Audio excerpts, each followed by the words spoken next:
परमात्मा स्वरूपगण प्रिय आत्मीय शिष्यगणों, तो आपको मैं शास्त्र प्रमाणगत ये जो कोरोना चल रहा है उसके बारे में आपको मैं जानकारी दूँ। शास्त्र प्रमाणगत जैसे ज्योतिष शास्त्र और अपना पुराणगत जो है अनुमान प्रमाण के ऊपर मैं आपको बता रहा हूँ। तो पहले इसका प्रारंभ कैसे हुआ, तो हमने जो पढ़ा उसका जानकारी से जो हमने महात्माओं से जो सुना है, तो एक साल में जो 2 ग्रहण होता है, चंद्र ग्रहण सूर्य ग्रहण, तो उसका प्रभाव से पृथ्वी पर कुछ ना कुछ अमंगल या अकाल या दुष्काल या अस्त व्यस्त होता है, ऐसा हमने सुना था। तो पहला आपको बता दूँ मैं एक कि 16 जुलाई 2019 में चंद्र ग्रहण मंगलवार के दिन पूर्वाषाढ़ नक्षत्र में मकर राशि में हुआ था।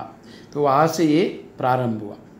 तो मतलब उसका फाउंडेशन बुनियादी जैसे बोला जाता है ना, जब नींव रखा गया, तो वह पूरा एशिया में उसके पूरा देश में विश्व में चंद्र ग्रहण का दर्शन सबने किया है।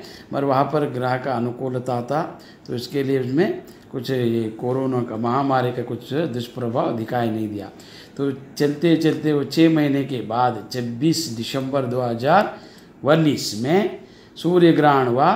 तो गुरुवार मूल नक्षत्र में धनु राशि में स्थित है। तो ये जैसा ही सूर्य ग्रहण हुआ तो उसका अंदर जितना भी ग्रह है अस्त व्यस्त हो गया। तो इसमें मेरे कहने का तात्पर्य क्या, ज्योतिष के अनुसार तो गुरुवार मूल नक्षत्र धनु राशि में तो ग्रहण हुआ। तो उसके बाद वहाँ पर केतु जी का प्रवेश हुआ। तो केतु और राहु जो ग्रह है, छाया ग्रह, तो ग्रहण का जो कारक है, तो केतु सूक्ष्म और रोगों को उत्पत्ति करता है, सूक्ष्म रोगों को, और उसको विज्ञान भी नहीं जान सकता। तो आप देख रहे हैं अभी पूरा विश्व में, तो विज्ञान भी उसका औषध या महात्मा भी ध्यान से या हवन से कुछ भी नहीं कर सकते। तो ऐसा तो वो गुप्त रोग प्रवेश किया। तो जैसा केतु, तो केतु कारक क्या होता है, केतु गुरु के घर में जाकर बैठ गए धनु राशि में। तो गुरु जो है बड़ा विशाल और प्रभावशाली, तो उनके साथ मिल गया गुरु केतु जी। तो केतु जब मिला तो केतु के कारण गुरु ग्रह में प्रवेश हो गया। गुरु और केतु जब भी संयोगवश एक साथ मिलते हैं या युति बनाते हैं तो उसका दुष्प्रभाव होता है। और उस दुष्प्रभाव में क्या हुआ, तो ये रोग लाया, गुप्त रोग, सूक्ष्म रोग, अति महामारी के रूप में ये कोरोना नामक जो व्याधि है उसका प्रसार हुआ। और शनि जी का प्रवेश हुआ। तो शनि महाराज जब प्रवेश होता है, शनि वायु कारक है और केतु गुप्त सूक्ष्म रहस्यमय है, ज्ञान का गोतक है, प्रोतक है। तो इसके लिए और वहाँ पर मंगल जी का प्रवेश हुआ। तो मंगल जैसा प्रवेश हुआ तो अग्नि कारक है, स्फोट बना, और शनि वायु कारक है तो उसका विस्तार हुआ पूरा विश्व में, तो और पूरा विश्व में उसका प्रचलित हुआ। तो ये प्रारंभ हुआ किसका, कोरोना का, महामारी का, इस व्याधि का, कोरोना वायरस के नाम से जो प्रचलित है। तो अभी ठीक है, ये तो हुआ है ग्रह के कारण। और सूर्य चंद्र जो है प्रत्यक्ष है ग्रह है, प्रत्यक्ष देवता माने हमने। तो चंद्र मन का कारक, सूर्य आत्मा कारक, और ग्रह उनका संयोग। तो आकाश मंडल में जो भी सूर्य चंद्र में ग्रहण होता है तो पृथ्वी के ऊपर उथल पुथल या दुष्काल, अकाल, महामारी या रोग, भूकंप, सुनामी या युद्ध ऐसा घटाता है। तो ये घटना घट गया महामारी के रूप में इस सूर्य ग्रहण के कारण। तो ये हुआ ज्योतिष के प्रमाण अंतर्गत। और ये सब महात्मा वो संत ज्योतिषी सब बताया, तो आप लोग सुन रहे हैं अभी। तो तभी इस महामारी का निवारण कैसा हो, तो भारत देश जो पुण्य भूमि, ऋषियों का भूमि, यहाँ पर प्रत्येक व्यक्ति स्नान करने के बाद सूर्य का उपासना या इष्ट देव का, गणेश का, से देवता का उपासना करता है। इसके लिए तो यहाँ पर कम है। और ये रोग पूर्ण निवारण हो, इस हेतु से हमने जो अध्ययन किया ऋषि मुनियों ने प्रमाणगत, या मेरा कोई व्यक्तिगत या स्वतः का कोई बुद्धि नहीं है, तो इसमें शास्त्र प्रमाण है। तो आपको मैं तो ये महामारी के ऊपर मंत्र तंत्र औषधि बताता हूँ। कृपया करके इसका प्रयोग कर कर अपना शरीर को बचाइए और परिवार को बचाइए, देश को बचाइए, और सब आनंदमय और शांतिमय पूर्ण जीवन जीने का अधिकार सबको ईश्वर ने दिया। कि अपना उपनिषद कहता है ईशवाशमिदं सर्वं जगत्याम जगत तेन तेन भुंजिता माग्रदा कश्यसिदं धनम। तो ईश्वर ने जो पूर्ण आयुष्य दिया है, ये ईश्वर का जो देन है कि आयुष्य, शरीर, मनुष्य जन्म और उत्तम कुल, उत्तम देश, उत्तम प्रकृति, उन सबको पूर्ण रूप से आप भोगे। और इस हेतु से ये महामारी रोग निवारण हो, तो पहला आपको बताऊं, जो गायत्री मंत्र का उपासक है, गायत्री मंत्र जो जानता है, तो आजकल सब जानते हैं यूट्यूब के माध्यम से, तो गायत्री मंत्र का जो उपासक है, जो उपनयन किया या उपनयन नहीं किया है, तो भी तो शुद्ध स्नान आदि कर कर सुबह सूर्योदय से पहले उठकर सूर्य उदय में उठना चाहिए। अगर आप जब भी उठता है तभी स्नान आदि कर कर तुलसी का रस लेना चाहिए। तुलसी जो है अमूल्य देन है ईश्वर का। तुलसी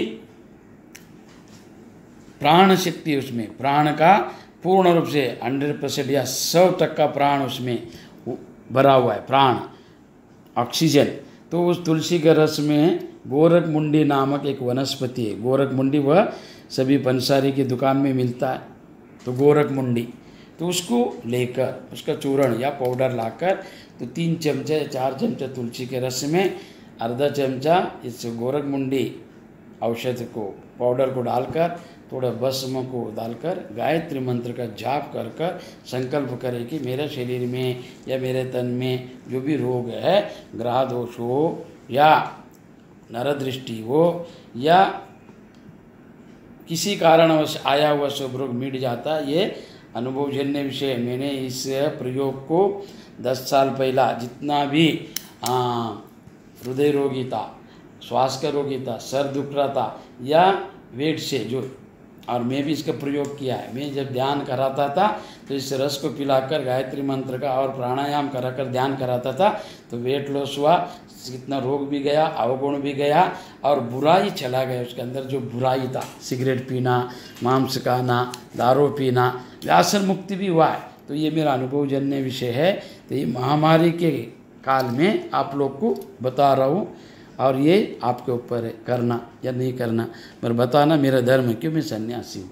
मेरा धर्म क्या कहता है कि मैं आपको ज्ञान ही दे सकता हूँ। जो मेरे पास ज्ञान है, जो ध्यान है, मैंने जो महात्माओं का सेवा करके या ग्रंथों को पढ़कर या महात्माओं का श्रवण आदि मनन आदि कर कर जो जाना है ज्ञान का, तो वही आपको आशीर्वाद के रूप में आपको दे सकता हूँ। कि मैं MLA MP या कोई राजनेता धनवान नहीं को बांटने के लिए धन, तो ये ज्ञान धन जो है आपको मैं अनुभव के रूप में प्रैक्टिकल जो किया है उसको मैं बता रहा हूँ, आप लोग ये करें। तो ये सुबह 3 चम्मच तुलसी के रस में गोरख मुंडी नामक चूर्ण का बस चूर्ण डालकर आधा चम्मच भस्म थोड़ा डालकर गायत्री मंत्र 108 जाप कर कर पीने से भी आपको एंटीबायोटिक मतलब रोग प्रतिकारक शक्ति, श्वास का, सर दुखना, बुखार, ये सब चला जाता है। और ये डॉक्टर भी प्रमाण के रूप में बताया है, और ये ऋषि मुनियों ने पूर्वजों ने पहले अपना बताया हुए वह मैं आपको बता रहा हूँ। एक हुआ गायत्री मंत्र के अनुसार उस रस का सेवन करने से सर्व रोग निवारण होता है। दूसरा एक उपाय है आंवला, तो आम्ल को मारने वाला।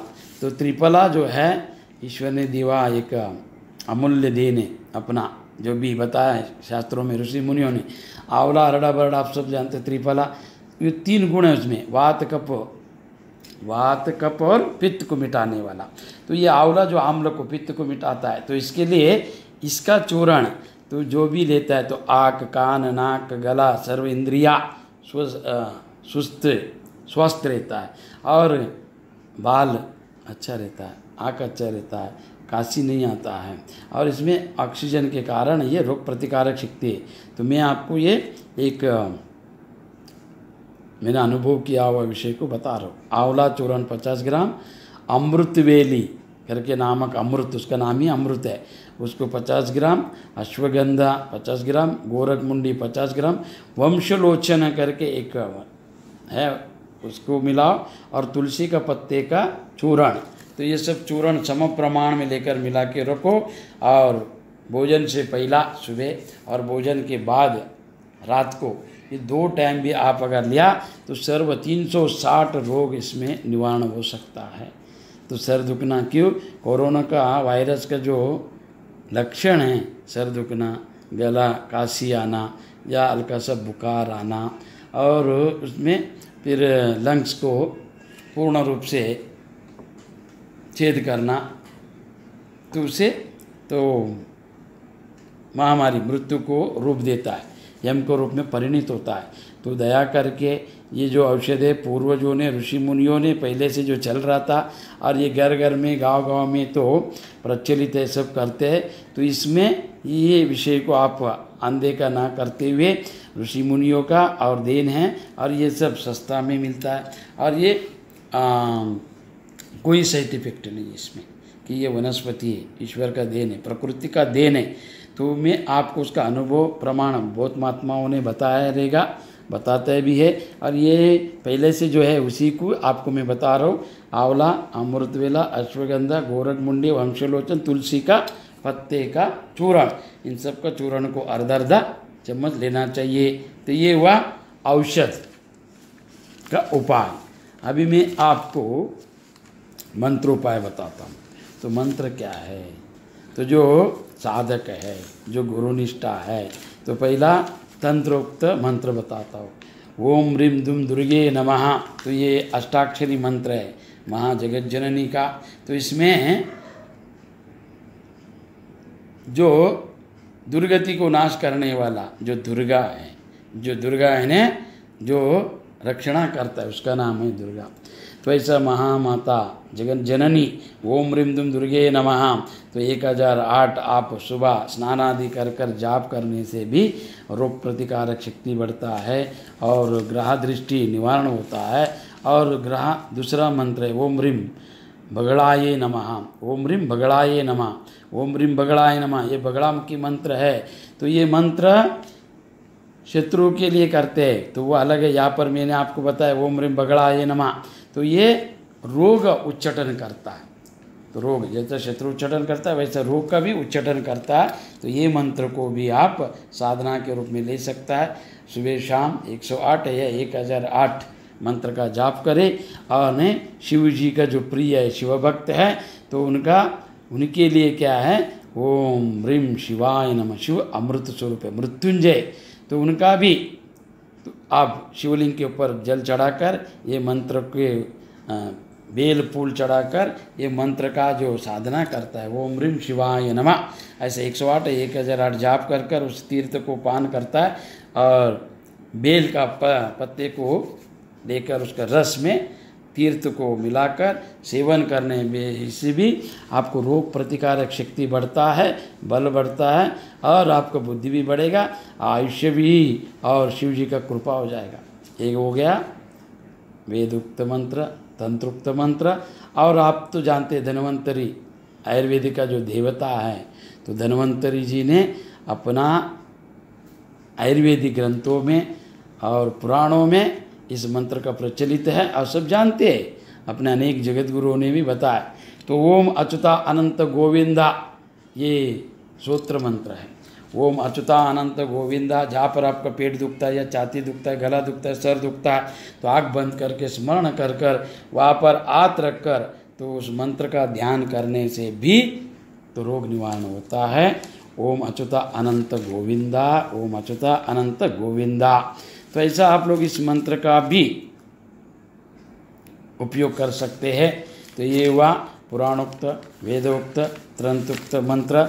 और मैंने अनुभवजन्य तुलसी के रस गायत्री मंत्र के साथ मंत्र मातस्य गायत्री, तो वैसा मंत्रों का माता गायत्री देवी का जो भी मंत्र आप पाठ कर सकता है, तो उसमें गायत्री मंत्र का जो पाठ करने वाला शुद्ध होना चाहिए बस, तो उससे जल्दी लाभ होगा। और अन्य औषध भी मैंने बताया। और तीसरा विषय है तंत्रोक्त। तो तंत्र सबको प्रिय लगता है कि सुलभ है, एक बार करना है।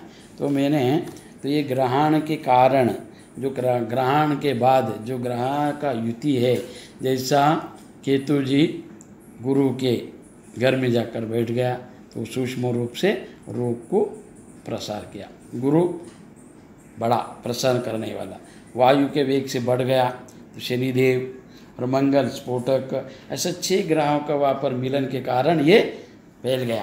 तो एक ही ग्रह जैसा वहाँ से मंगल गया तो कम हो जाएगा, फिर बाद में शनि जाएगा और कम हो जाएगा। केतु जी निकल गया तो इनका कैसा, मंगल 40 दिन रहता है तो वहाँ पर ज़्यादा ही प्रभाव हुआ। फिर शनि जी का कितना दिन का है, उनका 30 महीने का, एक ग्रह में 2.5 शनि 2.5 साल रहता है, 30 महीना। और गुरु 1 साल रहता है। तो गुरु स्थिर है, मगर शनि जी का मंगल जी गया मकर में, फिर वहाँ से आगे चला जाएगा तो उतना जितना दूर चला जाएगा उतना रोग कम होते जाएगा। फिर शनि जी वक्री आगे पीछे करता है, तो अभी उन्होंने वक्री हो गया। तो वक्री होने के कारण अभी 21 तारीख जो जून में फिर से ग्रहण होने वाला है। और वहाँ पर केतु जी का था, यहाँ पर राहु जी का है, मिथुन राशि में होने वाले, और वो भी रविवार के दिन। हाँ देखो, रविवार के दिन इसके संयोग मृगशिरा नक्षत्र में गंड योग में और नागकरण के कारण मिथुन राशि में होने वाला है।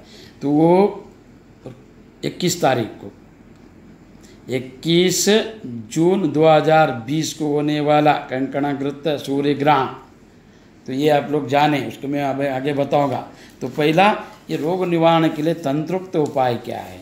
तो तंत्रोक्त उपाय ये कहता हूँ कि शनिवार के दिन लोहे का एक दिया या मट्टी का दिया लेकर उसमें तिल का तेल डाले और एकांत में घर में बैठकर, घर में एकांत में, तो एक कमरे में जो भी व्यक्ति को लगा कि उसका सिम्टम्स, मतलब उसका मेरे अंदर कोई लक्षण है रोग का, या बिना कारण मैंने डिप्रेस में हुआ है या मानसिक तनाव बढ़ गया है, तो झगड़ा हो रहा है एक ही रूम में रहकर, तो सर दुख रहा है या बुखार आ रहा है, काशी हो रहा है, हाँ औषध लेने के बाद फिर से आ रहा है, फिर से जा रहा है, तो ऐसा लगा तो क्या करना चाहिए।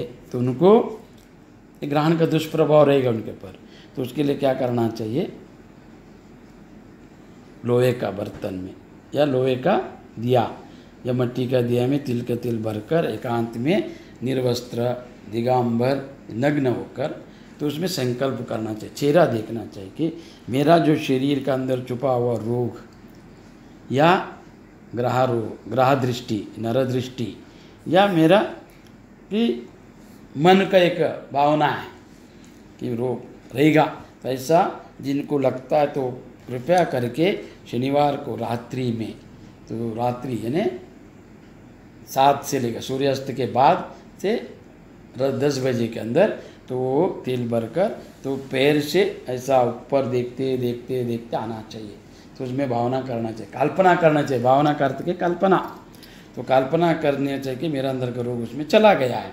फिर उसमें एक ज्योति लगाने का, कापूस मतलब बत्ती, और 2 लौंग लेने का, तो भी 7 बार उतार के उसमें डालने का, काला तिल, तो भी अक्षता डालकर पूजा कर कर प्रार्थना कर कर, तो कपड़ा पहनने के बाद पीपल का वृक्ष यानी पीपल का जो वृक्ष है वो गुरु, और तिल का तेल शनि, तिल काला तिल शनि, केतु लवंग, और मिट्टी का या लोहे का पात्र शनि।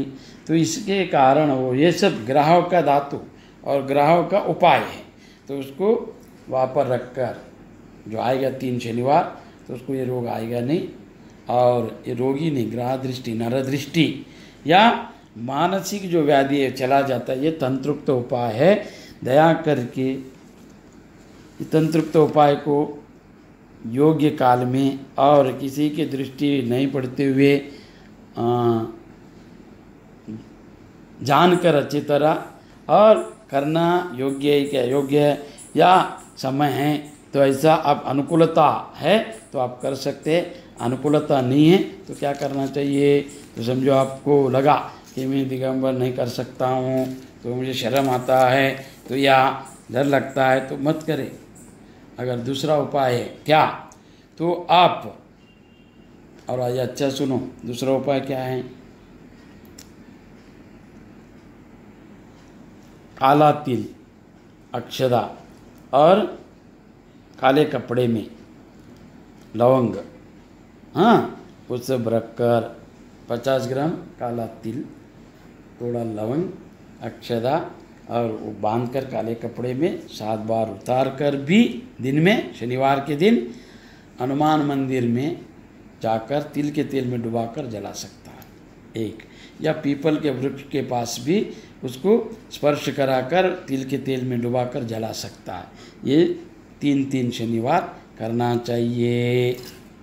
ये भी एक तंत्रोक्त उपाय है। तो ये हुआ आपको कोरोना का महामारी से बचाव का उपाय, तंत्रोक्त, वेदोक्त और पुराणोक्त बताया मैंने, आयुर्वेदिक औषध, गायत्री मंत्र का ये सब बताया मैंने। और ये शास्त्र प्रमाणगत है, यह मेरा मानसिक या व्यक्तिगत विषय नहीं है। ऋषि मुनियों ने, महात्माओं ने, गुरुओं ने जो दया करके बताया विषय को मैंने आपको बताया। क्यों, मैं सन्यासी होने के कारण लोक हित और लोक सुख, लोक मंगलमय होना चाहिए, सर्वजन हिताय सर्वजन सुखाय, ये उद्देश्य, लोका समस्ता सुखिनो भवन्तु।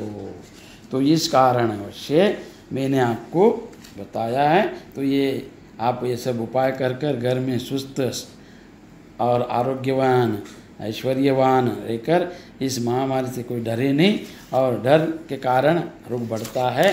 तो ये डर निवारण करें, ध्यान करें। और एक बात, 21 जून 2020 को होने वाला सूर्य ग्रहण के बारे में आपको थोड़ा जानकारी दी। तो 21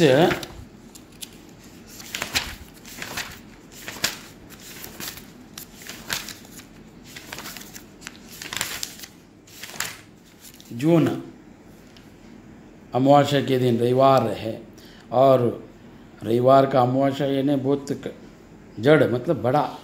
तो संडे का जो अमावस्या होता है, रविवार का अमावस्या को तो तंत्र मंत्र का उपयोग और प्रचरण करता है उसमें। तो इसके लिए तो संडे में अगर अमावस्या आ गए रविवार के दिन तो प्रबल होता है, बलवान होता है।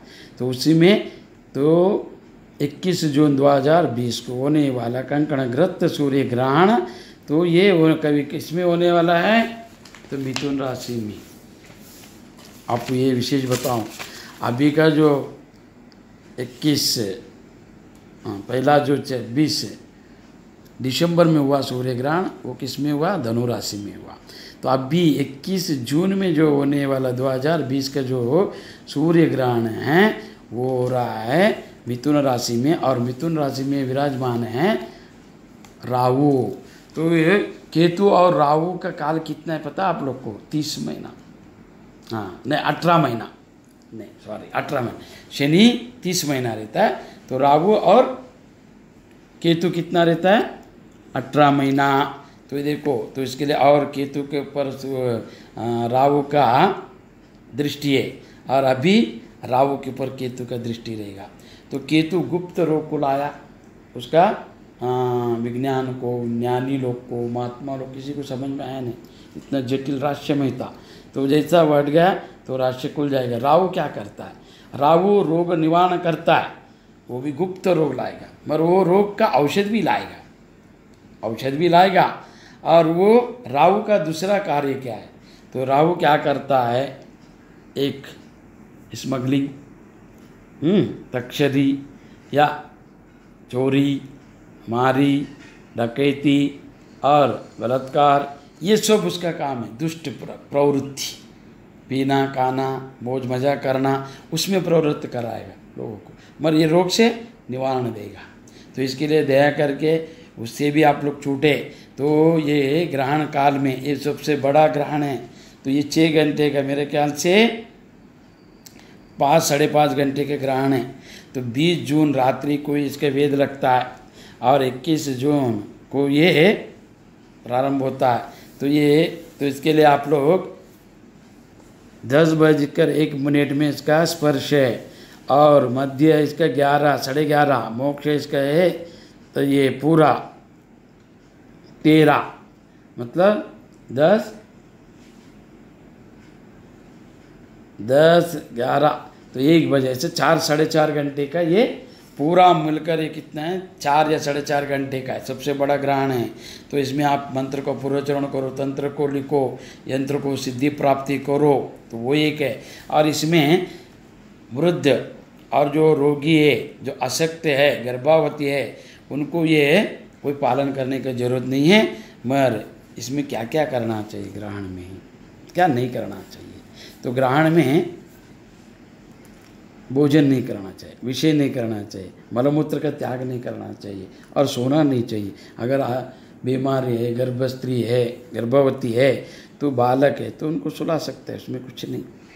मगर ज़्यादा कर ये 3 चीज़ नहीं करना चाहिए, सोना, भोजन, विषय आदि, तो उससे ज़्यादा पाप भी लगता और हानि भी होता है।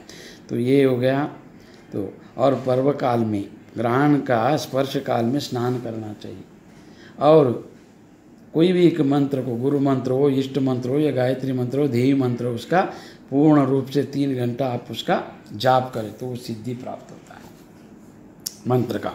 तो ये हुआ। और दूसरा, ग्रहण में किसको फल ज़्यादा है, तो ये शुभ फल देने वाला है मेष, सिंह, कन्या, मकर या राशियों को। मेष, सिंह, कन्या, मकर, ये 4 राशियों को शुभ फल है। वृषभ, तुला, धनु, कुंभ राशि को मिश्र फल है। मिथुन, कर्क, वृश्चिक, मीन राशि वाला को अनिष्ट फल है। तो उनको उपाय करना चाहिए। क्या क्या उपाय करना चाहिए? जो अनिष्ट कारक ग्रह है, तो जिसको अनिष्ट होने वाले मिथुन, कर्क, वृश्चिक और मीन राशि वाले को, तो वो क्या करना चाहिए? ग्रहण के होने के बाद एक कटोरे में तेल लेकर उसमें चेहरा देकर संकल्प करके उसको पीपल के वृक्ष में या नदी में या ब्राह्मण को दान देना चाहिए, वस्त्रों को दान देना चाहिए, गरीबों को खिलाना चाहिए, या मंदिरों में, मठ में जाकर दर्शन लेना चाहिए। तो इससे उनका ग्रहण काल में ग्रहण का जो दुष्प्रभाव है उनको नहीं लगता है। और दूसरा, शिव जी का, देवी का या कालिका का मंत्र का जाप करते रहना चाहिए। तो ये हुआ पूरा, मैंने आपको चंद्र ग्रहण से लेकर सूर्य ग्रहण से, और एक सूर्य जून 21 का सूर्य ग्रहण का भी मैंने आपको बताया। तो दया करके तो ये लॉकडाउन में मैंने जितना बताया उन सब का आप प्रयोग या उपयोग करके अपने जीवन को सार्थक और सुंदर आनंदमय आयुष्य वृद्धि, रोग प्रतिकारक शक्ति को बढ़ाकर रोग से लड़े, डरे नहीं। शुभम और शुभ मंगल, शुभाशीर्वाद।